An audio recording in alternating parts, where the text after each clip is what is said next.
This is Eat the Rules, a podcast about body image, self-worth, anti-dieting, and intersectional feminism.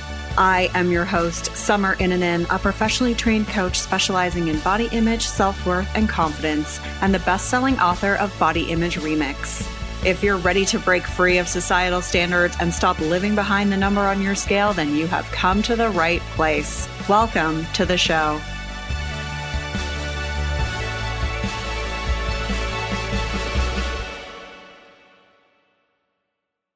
This episode of Eat the Rules is brought to you by You on Fire. You on Fire is the online group coaching program that I run that gives you a step-by-step way of building up your self-worth beyond your appearance. With personalized coaching from me, incredible community support, and lifetime access to the program so that you can get free from body shame and live life on your own terms. Get details on what's included and sign up for the next cycle at summerinanen.com/you on fire. I'd love to have you in that group. If we believe that the only way we'll be happy is to be smaller, then we just keep coming back to that. We end up staying trapped in this cycle. And this often happens because it feels like we're settling if we accept our body. It feels like I'm never going to be happy if I accept this body. And I really want to blow that up because acceptance does not mean settling. This is episode 305, and it's another episode that we are revisiting, a classic episode. I am talking about 5 reasons why we struggle with body acceptance and how to work through these struggles. You can find the links mentioned at summerinanen.com/305. I want to give a shout out to Melina, who left this review. I've been listening to this podcast for at least 2 years. It helped me deal with my anxiety around food and weight. Instead of restricting, there was a time when I would listen to Summer every day, sometimes a few times a day. Or when I had anxiety during the night, her voice and messages soothed me back to sleep. She tackles it all, gets to the root of the problem, the history and racism and sexism that has led to so many of us being made to feel crazy around a normal physiological process, eating. She does so with compassion, humor, and honesty. I don't usually write reviews, but your work is so important and has helped me so much that I want as many people as possible to hear your message. Thank you, Melina. Oh my God. Wow. It's like bringing tears to my eyes. Thank you so much. I'm so glad that it's had such a profound impact on your life. And I hope that you are further along in recovery and doing really well. And I just have chills knowing that it had such an impact on you and was so helpful. And I really appreciate your kind words. So thank you so much. You can leave a review by going to Apple Podcasts, search for Eat the Rules, click ratings and reviews, and click to leave a review. Don't forget to grab the free 10-day Body Confidence Makeover at summerinanen.com/freebies with 10 steps to take right now to feel better in your body. And if you're a professional who works with people who may also have body image struggles, get the free body image coaching roadmap at summerinanen.com/roadmap. All right, let's get started with the show. Today, I want to talk about 5 reasons why you may feel stuck accepting your body. It's normal for some people to really struggle with this process. There's a lot of reasons. I think the number one reason is really the culture that we live in and your own lived experience in this culture. I'm not going to break that one down as one of the reasons today, but I just wanted to call it out because that's kind of the umbrella over all of this. So if you are really struggling, it's not your fault. It's really this culture that we live in. As well, things like trauma will always influence us and any sort of, significant experiences that we had in our past or even in our more recent future. But again, those are not the 5 reasons that I'm going to mention, but I just wanted to highlight those because when I work with people individually, those things come up as well. But I wanted to kind of give you 5 of the overarching things that I've noticed in working with people over the years that really cause us to sort of be stuck. And when I say be stuck, being stuck sort of looks like feeling like you intellectually get the idea of body acceptance, but you really don't embody it. It might look like being pulled back into dieting and perhaps even still engaging in restrictive behaviors. It might look like just feeling like this idea of accepting your current body is just impossible for you. And it might look like experiencing really tough emotions about your body, like shame or disgust, despite being really committed to trying to accept it. So you're still having a lot of bad body image days, or they're really overwhelming, or you find yourself still having a lot of super critical thoughts. Obviously, if like you're completely new to this, then it's totally normal to be experiencing those things. However, if you feel like you've been, dabbling with this for a little bit, these are some signs that you might be stuck if you're continuing to feel this way. If you're curious to know, what your relationship with your body is like, I have the body image benchmark assessment quiz that I use with all of my new clients. You can find that in the show notes for episode 259. If you go to summerinnanen.com/259, scroll down a bit. There's an opt-in box to get your free body image assessment quiz, and listen to that episode too to just hear about the best way to use it. But if your answers are mostly below 6s, then it's absolutely possible for you to feel better. And hopefully some of the stuff that we talk about today will help you with that. So let's dive into the 5 reasons we may feel stuck getting to a place of body acceptance. Number 1 is we can't imagine putting the dream of a smaller body down. And so this looks like continuing to be pulled back into dieting, like just always thinking like, no, I need to diet. Like that's the only solution. Believing there's no way you can be happy in your current body. And having that sort of be just this like kind of, anytime you have a bad body image day, you think, well, I have to lose weight. That's the only way that I'm going to feel better. So that happens because dieting is really addictive. First of all, I talked about that in episode 194, if you want to check that out. But diets really give us this sense of hope and this promise of a better life. It's like this kind of easy fix, right? Like if we're feeling bad about ourselves, it's like, I'll just diet. Dieting will remove this emotional discomfort that I'm experiencing. And I just want to say that's not true. It won't. But in the moment, that's what we believe because of all the messaging that we've received. And so in order to really not give ourselves that option anymore, it's hard. It makes us feel a little bit lost, maybe a little bit hopeless. And it's totally normal to miss that thrill of imagining what our life is going to be like if we finally lose the weight. But it's not the body that we're missing. It's in that moment, when we're thinking we need to lose weight to be happy, it's not necessarily the body we want. It's all the stuff that's attached to it. So the validation, the social currency, the sense of belonging, the illusion of just feeling really good all the time. And that's the thing that we have to really call out because that's all bullshit, except for the social currency. That is true. You do get more social currency. But the problem with thinking this way, the problem with believing that the only way that I'll be happy is to be smaller is that we'll keep coming back to dieting. We'll never really get to a place of acceptance if we believe that the only way for us to be happy is to be smaller. And we end up just staying trapped in that cycle. And this often happens because it feels like we're settling if we accept our body. It feels like, well, I'm just not going to be happy if I accept this body. And I want to blow that up because acceptance is not settling by any means. I want you to think about someone you love in your life, whether that's like a child or a friend or a family member or partner or even a pet, like some sort of mammal that you love in your life. And I want you to imagine them right now and think about how you feel about them and think about your love for them and just connect with that and think about how that love has nothing to do with how they look or their body size. Think about how you accept all the different parts of them.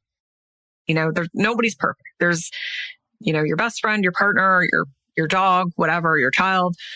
There's going to be parts of them that drive you up the wall and there's going to be parts of them that you love, but you accept and love all of them.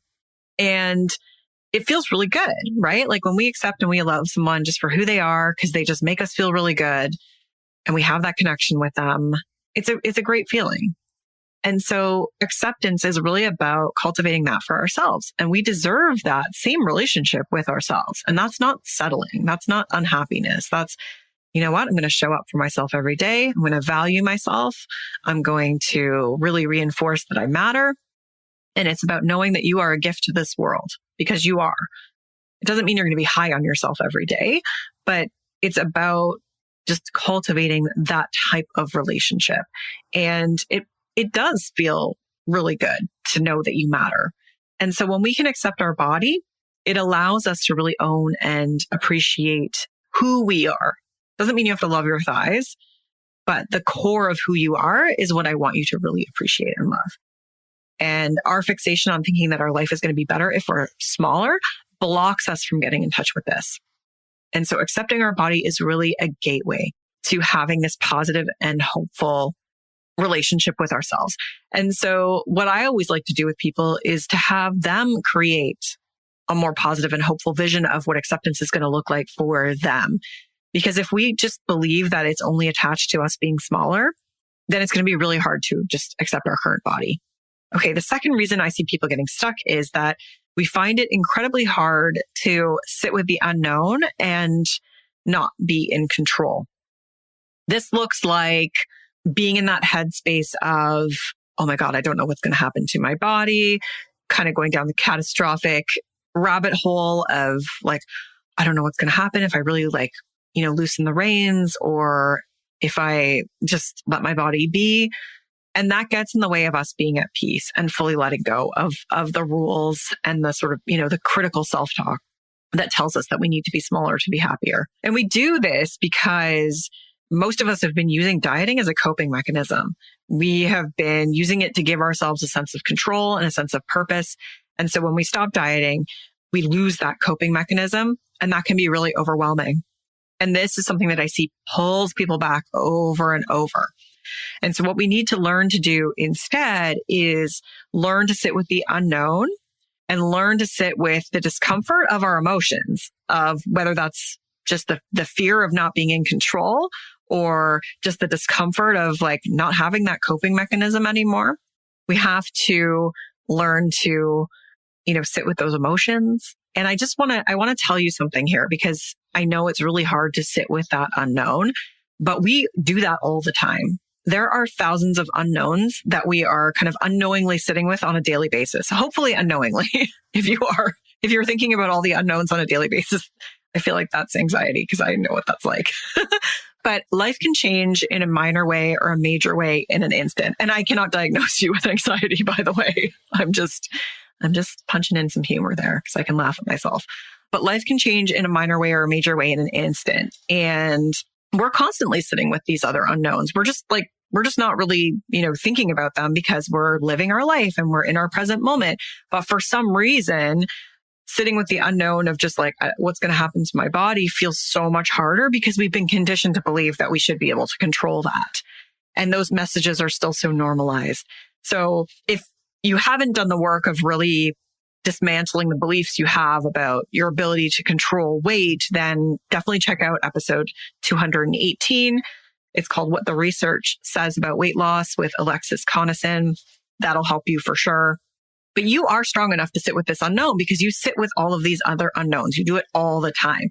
And so what we can do instead is we need to work on coming back to the present moment, learning how to cope with the discomfort of the unknown and cope with our emotions so that we're not turning to dieting as a coping mechanism, and be really compassionate with ourselves through it because it is hard.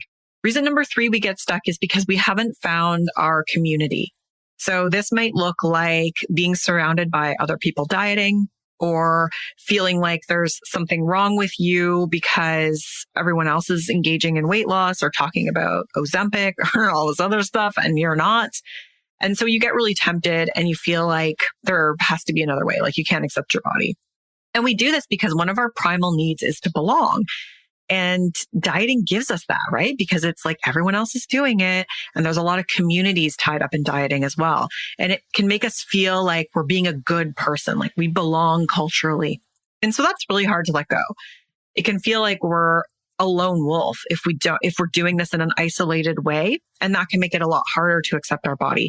So it's so important to find community and find people who get you and who share the same beliefs about you, even if those people are truly just online, even if they're not in real life. In real life is perfect. even better if you can find it. But online can still make a huge difference. I remember in my own journey with this many, many years ago now, like 12, 13 years ago now, I remember just finding a couple people online and it made such a huge difference.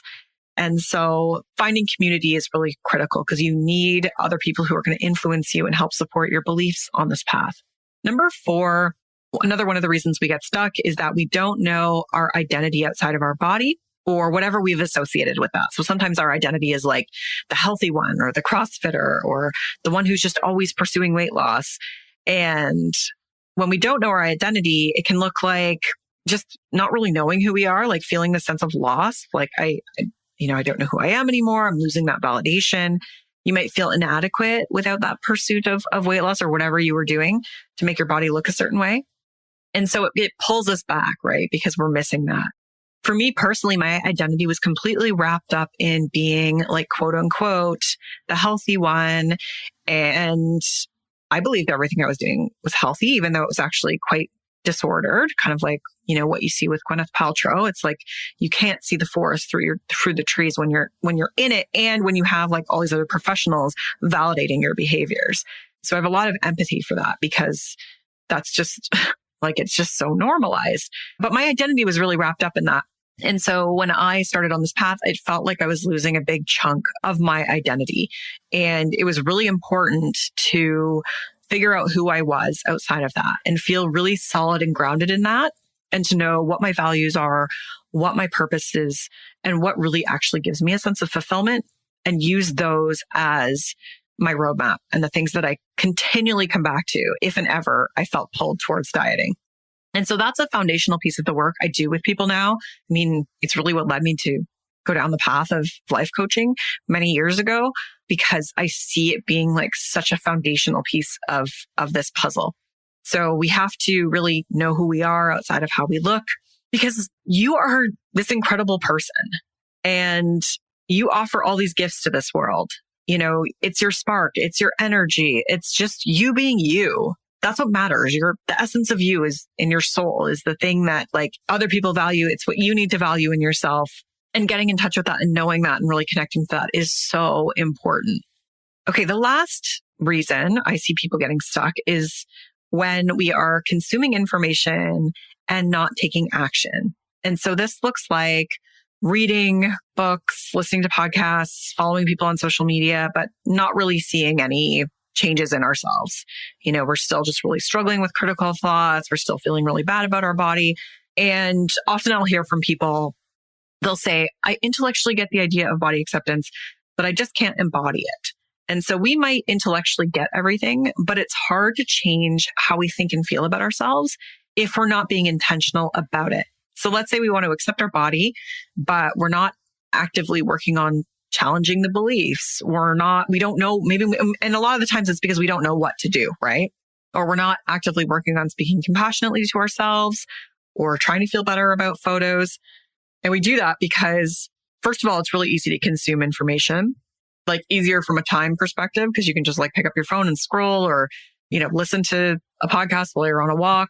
But I would argue that actually being intentional about changing your thoughts and kind of digging into, your belief systems and things like that doesn't really take a lot of time either. You can totally do that while you're on a walk as well.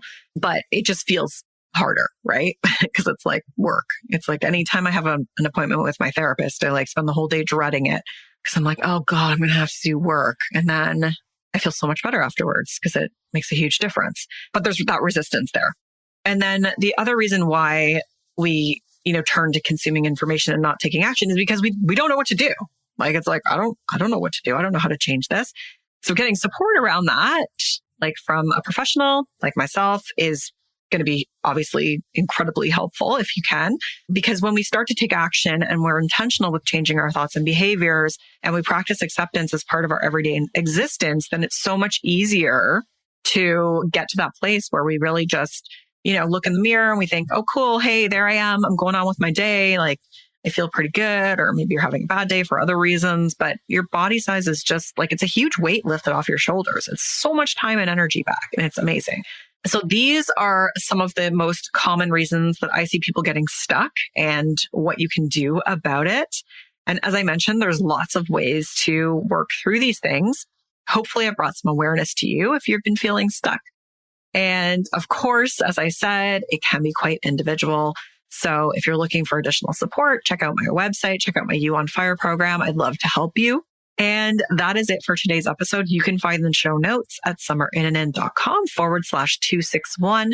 Thank you so much for being here today. I really appreciate you. Rock on.